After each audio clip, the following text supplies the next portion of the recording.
அகிலம் டிவி நேயர்களுக்கு வணக்கம். இன்றைய பிரதான செய்திகள். முதலில் தலைப்புச் செய்திகள்.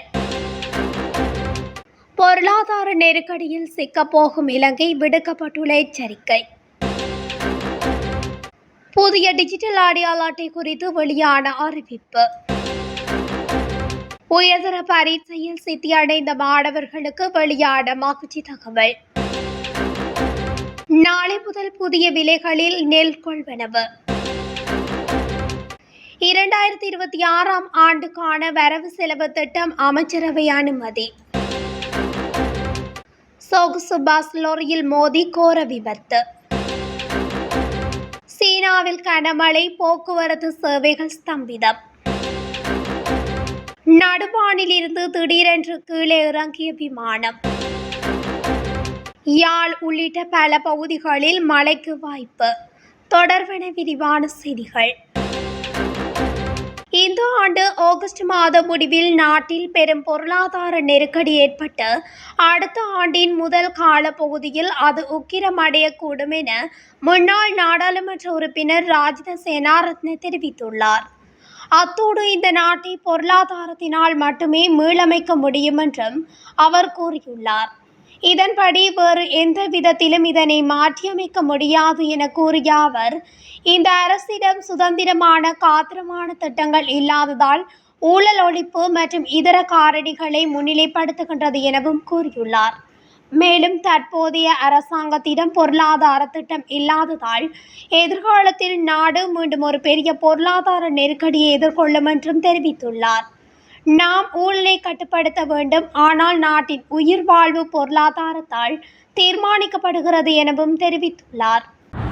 புதிய டிஜிட்டல் அடையாள அட்டைகளை தயாரிக்கும் நோக்கில் இந்திய நிறுவனங்களிடமிருந்து டெண்டர்கள் கோரப்பட்டுள்ளதாக தெரிவிக்கப்பட்டுள்ளது. குறித்த விடயத்தை டிஜிட்டல் பொருளாதார விவகார அமைச்சகம் தெரிவித்துள்ளது.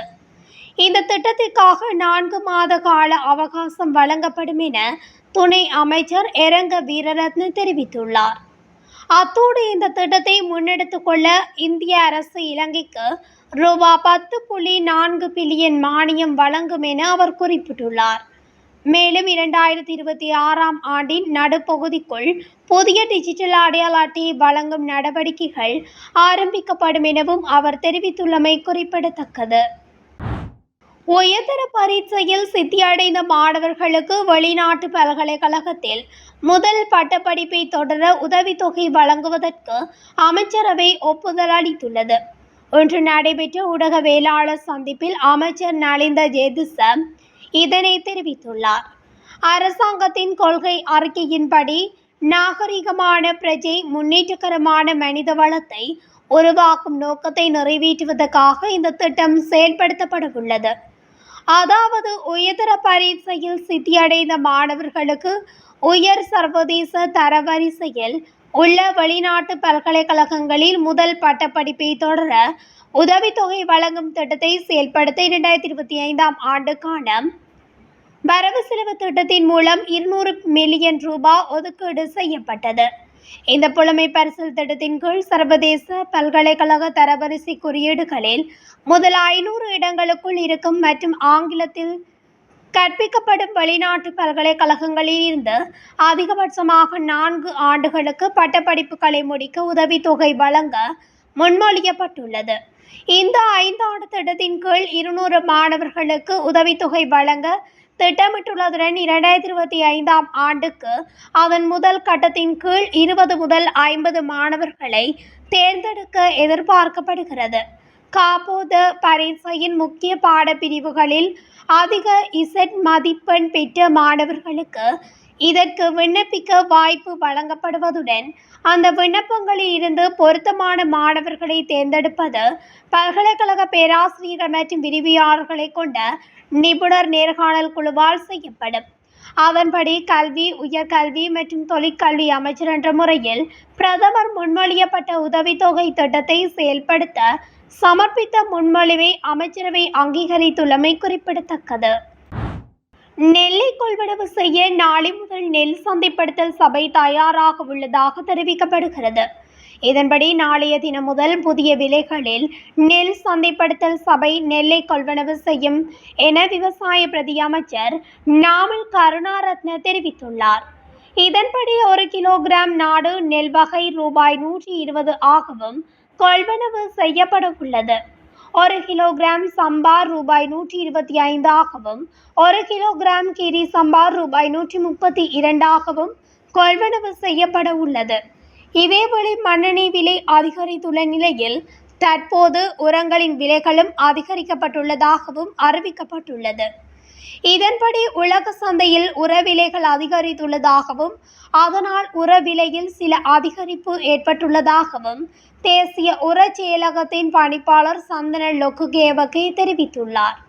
1 மெட்ரிக் டன் யூரியா முன்பு சுமார் 425 அமெரிக்க டாலர்களாக இருந்த நிலையில் தற்போது அது 450 அமெரிக்க டாலர்களாக அதிகரித்துள்ளது என்று அவர் குறிப்பிட்டுள்ளார். எதிர்வரும் 2026ஆம் ஆண்டுக்கான வரவு செலவு திட்டம் அக்டோபரில் நாடாளுமன்றத்தில் சமர்ப்பிக்க அமைச்சரவை அனுமதி வழங்கியுள்ளது. அதன்படி 2026ஆம் ஆண்டுக்கான ஒதுக்கீட்டு சட்டமூலத்தினை வரும் அக்டோபரில் நாடாளுமன்றத்தில் சமர்ப்பிக்க ஜனாதிபதி அனுரகுமார திசாநாயக்க அவர்களின் முன்மொழிவுக்கு அமைச்சரவை ஒப்புதல் வழங்கியுள்ளது. இதன் அடிப்படையில் 2025 நவம்பரில் வரவு செலவு திட்டத்தின் 2வது வாசிப்பு, மேலும் நவம்பர் மற்றும் டிசம்பர் மாதங்களில் 3வது வாசிப்பு விவாதம் நடைபெற திட்டமிடப்பட்டுள்ளது.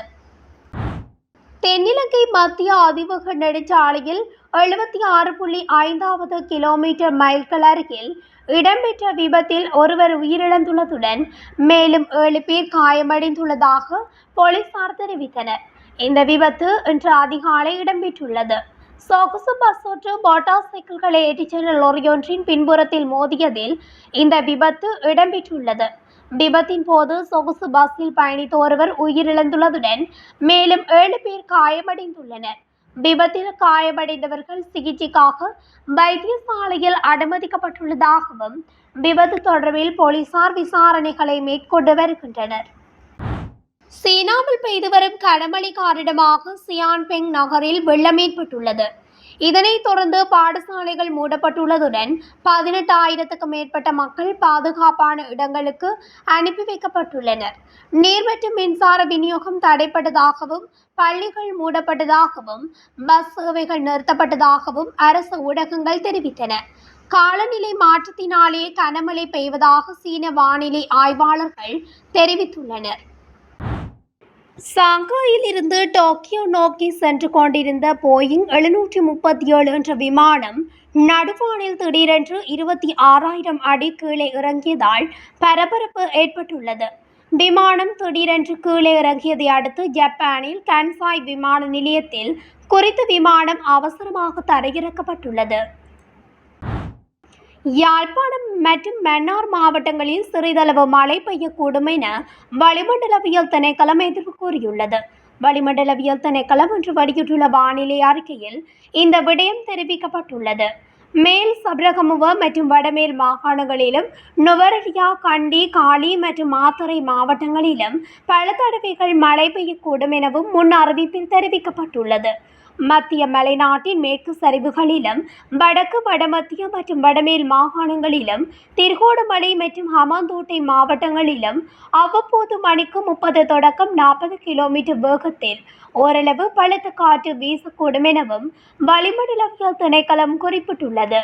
சிலாபத்தில் இருந்து மன்னார் ஊடாக காங்கேசன்துறை வரையான கரையோரத்துக்கு அப்பாற்பட்ட கடற்பரப்புகளும், மாத்தறையிலிருந்து ஹம்பாந்தோட்டை ஊடாக பொத்துவில் வரையான கரையோரத்துக்கு அப்பாற்பட்ட கடற்பரப்புகளும் அவ்வப்போது கொந்தளிப்பாக காணப்படும். சிலாபத்தில் இருந்து கொழும்பு மற்றும் காலி ஊடாக மாத்தறை வரையான கரையோரத்துக்கு அப்பாற்பட்ட கடற்பரப்புகளும், காங்கேசன்துறையிலிருந்து முல்லைத்தீவு ஊடாக திருகோணமலை வரையான கரையோரத்துக்கு அப்பாற்பட்ட கடற்பரப்புகளும் அவ்வப்போது ஓரளவு கொந்தளிப்பாக காணப்படும் என எதிர்பார்க்கப்படுகின்றது. இத்துடன் அகிலம் டிவியின் இன்றைய பிரதான செய்திகள் நிறைவடைகின்றன. தொடர்ச்சியாக செய்திகளை அறிந்து கொள்ள அகிலம் டிவி ஊடகத்துடன் இணைந்திருங்கள். நன்றி, வணக்கம்.